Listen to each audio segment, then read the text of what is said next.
బ్రహ్మాండమైన నీళ్లు.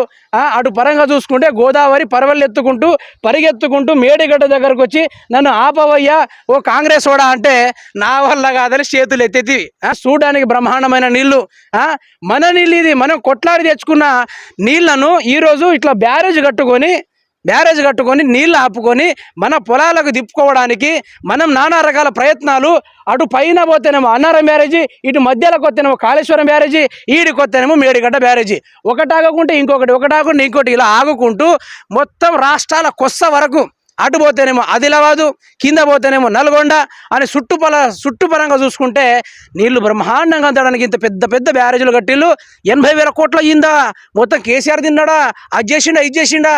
మరి ఈ ఒక్క పిల్లర్కి ఎంత అవుతుంది రేవంత్ రెడ్డి? ఈ పిల్లర్కి ఎంత అవుతుంది? ఈ తూములకి ఎంత అవుతుంది?